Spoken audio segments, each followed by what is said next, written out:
สบายดีพี่น้องปองปายเบิดสุคนเนาะมามื้อนี้มาพ้อกับบาเปม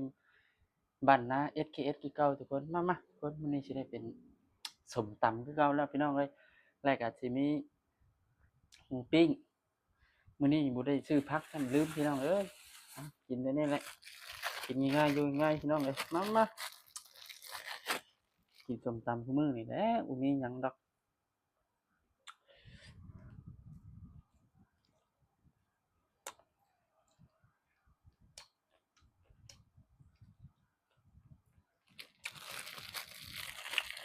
ส้มตำแค่ว่าได้กินก็เนาะพี่น้องเมื่อกินส้มตำแห้งสิอดแล้ว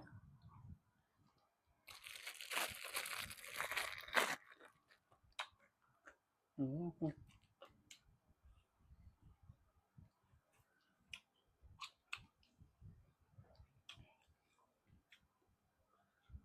อือ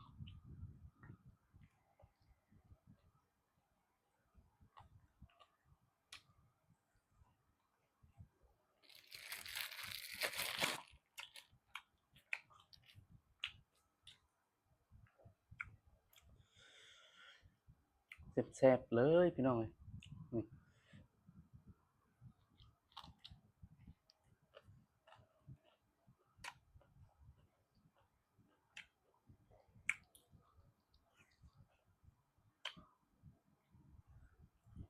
ตำเองแซ่บเองพี่น้อง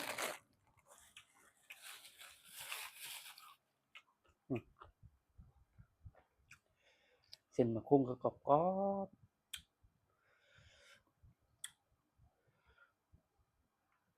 จะมันยุบยากเนาะบะ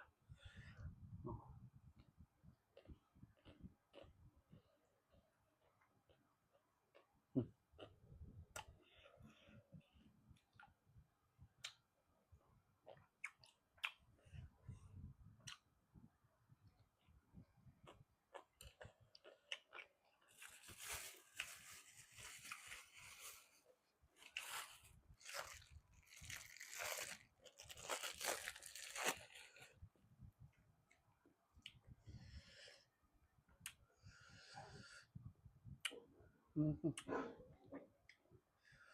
เผ็ดพี่น้อง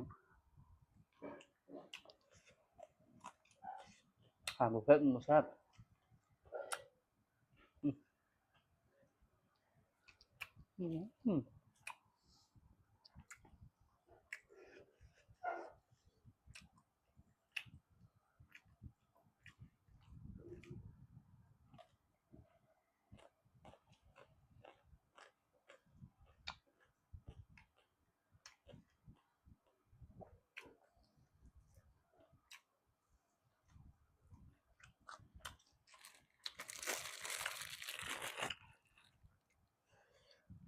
กินได้คุมื้อก็ว่าได้นะพี่น้องเอ้ยส้มตำมาเติมนี่มักอือ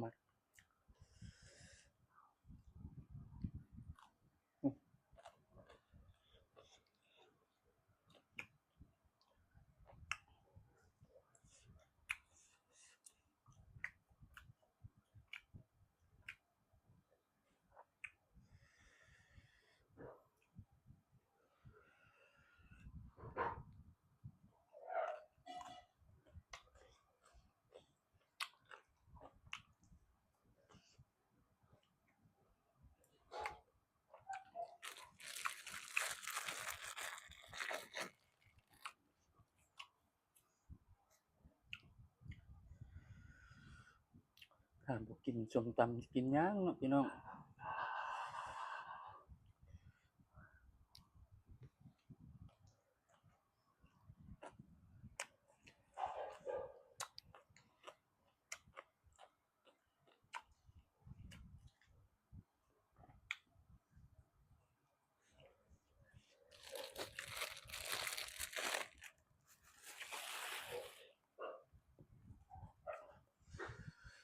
อยู่บ้านเฮาเนาะตอนดำนาเนาะพี่น้องถ้าเราบ่กินส้มตำมันจะเอาหยังกินเนาะพี่น้อง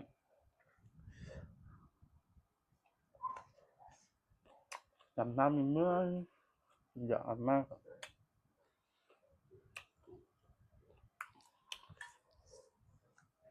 น้องเขาสวนเนื้อน้องเลยว่าหมากกุ้งอะปลูกไว้ในต้น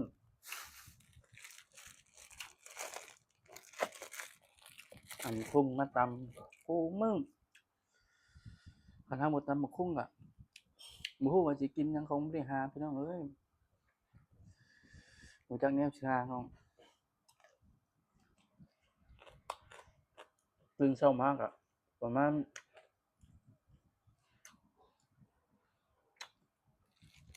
7:00 8:00ก็ลงดำนาแล้ว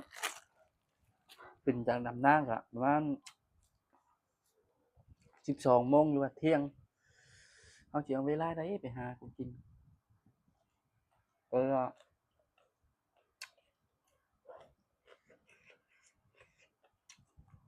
เอาส่วนเอามาคุ้งเนี่ย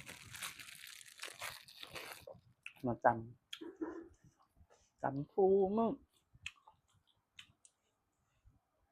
ตำบักหุ่งแกงหน่อไม้แกงไม้แทบสิได้กินแท้คือตำบักหุ่งนี่แหละรัก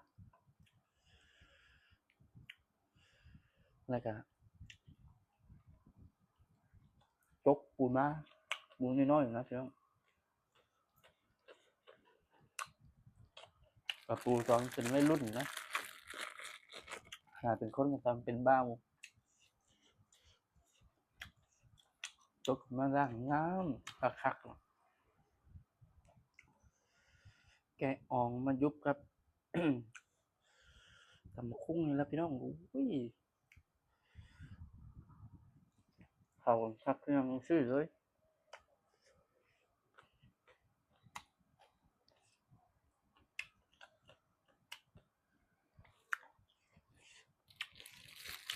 ตำบักหุ่งกับปูน้ำก็แซ่บอยู่แล้ว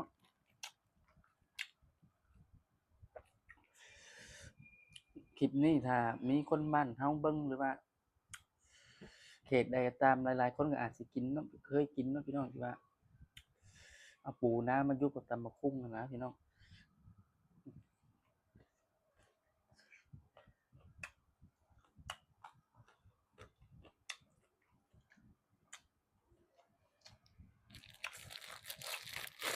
คนลาวคนภาคอีสานเฮาหั่นเหรอ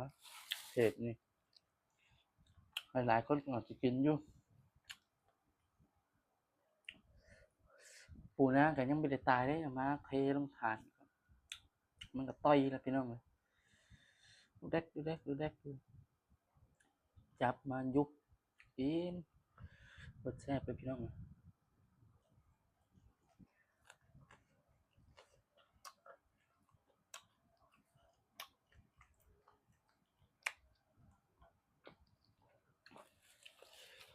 อ้าว จบคลิปส่ำนี้ล่ะพี่น้องเอ้ยบ่เบิดส่ำน่ะเหลือหน่อยหนึ่งบ่น้อยปานใดกินพอให้หายอยากซื่อก่อนอื่นบ่าแป้งก็ฝากกดไลค์กดแชร์แหน่เด้อแล้วก็ฝากกดติดตามนำพี่น้องแล้วก็อย่าลืมกดกระลิ่งเพื่อรับชมการแจ้งเตือนคลิปบ่าแป้งต่อไปเนาะทุกคนเนาะสบายดีทุกคน